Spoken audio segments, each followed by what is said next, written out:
So in this video I want to talk about 3 takeaways that I got, my biggest 3 takeaways from the book Die with Zero. So if you're thinking about reading this book, or you maybe are interested in this book but you don't feel like reading it, I think this video could help you. But it was a good book. I thought it was a little repetitive, but then again I think that I can be very repetitive in a lot of my videos, so I think I can't fault him there, and so I think the message was good, and it is worth a read. So my first major takeaway is that it's kind of obvious, but he hits you over the head with this concept that your health does deteriorate. The things you're able to do does deteriorate a little bit with your age, right? And you can be fit at any age. In fact, there are many 60-year-olds who are fitter than majority of 30-year-olds. But an extremely fit 30-year-old will always have an edge over an extremely fit 60-year-old in terms of how easily it is for them to play a sport, how fast they recover, how easy it is for them to put on muscle, to keep off body fat, etc. So that's kind of obvious, but after reading that book, it made me really think about this, because if there are certain things you want to do in life, in your time on Earth, you have to think about the fact that you're not always going to be this young, right? So I'm in my early 30s, and this book really made me realize, okay, I'm not actually always going to be able to recover this fast. Even compared to my 20s, I have a bunch of different injuries that I'm healing right now. But when I think about as a teenager, early 20s, I didn't have injuries, or if I did, they lasted like a week. And it makes you realize that, okay, if there's things I want to do that where age will be a huge advantage. I think age a lot of times is an advantage, but there are certain areas where age is a huge advantage. Like, I'll give you an example.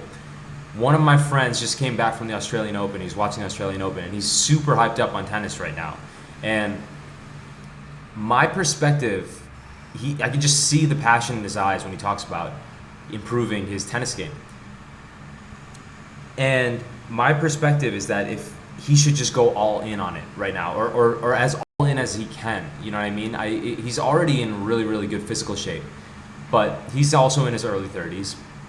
And there's this closing window, right? I mean, if he were to want to say be the top 1,000 in the world, I mean, that would be really sick. But let's just say that was his goal. Doing that now, he's going to have way better shot at doing that than if he decided to do that when he was 50. You know what I mean? I don't think there are any 50-year-olds who are the top of that 1,000 in the world. I'm sure it's possible. A lot of limitations are in the mind, right? That would be a cool story, but you're hurting your chances at achieving that, at achieving that, or at least at reaching that like crazy high athletic peak if you start later. So you might be better off, if that is really, really important to you, taking a year or two and doing like part-time work or no work if you can afford it, and just going all in on tennis and trying to see how good you can get in your early 30s. So that's just like an example of one thing, I mean, again, it depends on how important these things are to you, but it really made me start thinking, it made me realize, things that I'm doing right now where I'm taking a creative break. I quit my job at corporate America, and I'm traveling around the world. I'm in Hyderabad, India right now, making songs and YouTube videos. I'm really happy I'm doing that because, there are times right now where I have inconsistent meals. I might have jet lag, or definitely will have jet lag. There might be days where I'm walking like 20, 30,000 steps, a day.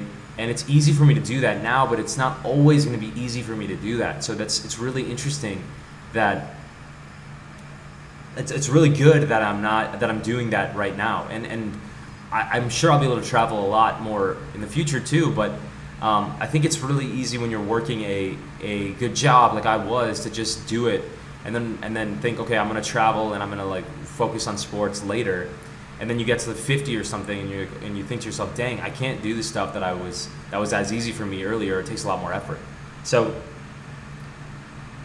my first takeaway is realize that some experiences are going to be greatly enhanced by your youth, and try to make those a priority. Making money is super important. He does not skimp on that, but experiences that you can only have when you're younger are also super important. So do some reflection, and you're never going to probably get it perfect, but do some reflection and think about what experiences you might want to have, and make sure you try to schedule them in if you can. So that's my first takeaway. My second takeaway leads naturally from this, which is working on your health is one of the biggest return on investments that you could ever make, legitimately, right? It's because the more you put into your health, the more your health improves, the more really good life experiences you can have later, right? So it's easy to take your health for granted when you're, in your 20s and 30s, but putting in time on your health, it really kind of supercharged me, this book, to work on my health, because now the way I think about it is, the more, especially it supercharged me to do a lot of more mobility stuff. I like to lift weights, but it got me realizing that it's important to do more yoga and stability and balance type things, because doing those type of activities are going to allow me to have more memorable experiences, not just now, but even later on. So, and even honestly, just having more muscle or more flexibility or more balance makes everyday activities way more enjoyable. Like, it's a lot more enjoyable to even just sit down right now. If you have good posture, I need to work on my posture. It's a lot more enjoyable to sit down. You start breathing better, your mind starts thinking better, you start having a better human experience. So health is a huge ROI. That's the second takeaway. And the third takeaway is I'm going to look into annuities. Annuities are a life insurance product that I don't know much about, but I didn't know anything about before I read the book. But apparently it's a type of thing where you give a life insurance company a lump sum of money, say like $200,000 or $300,000, and you would get paid a monthly amount every month. So you pay an insurance company, I don't know, $400,000, and you get paid $1,500 or $2,000 a month every single month until you die. So this is pretty cool product, because I imagine that when you get a lot older, that you are nervous about, you don't know how much money to spend or how much money to save, because you want to make sure, because you don't know when you're going to die. So you don't know how much you can spend, how much of your nest egg you can spend. But if you do this product, then you can just get that. If you know how much you spend monthly, you can hopefully maybe not tie up all your money, but tie up a chunk that gives you this amount every month. And obviously the older you are, the cheaper lump sum you will have to put up, the lower amount of lump sum you'll have to put up, and the younger you are, I'm assuming the higher lump sum you'll have to put up for the same amount of monthly. This is probably something I won't get for a long time, but I do have it on my list now to read up on it. I'm always trying to study financial products, because as Robert Kiyosaki says, the higher your financial literacy, the easier it is going to be for you to get really wealthy. So anytime I learn about a financial product that I don't know a lot about, I try to make sure to put it on my list to learn more about it. So that was my third takeaway, is read up on annuities, because that's probably something I'll use. I don't know, maybe not for a long time, but maybe in like 30 or 40 years I might buy one.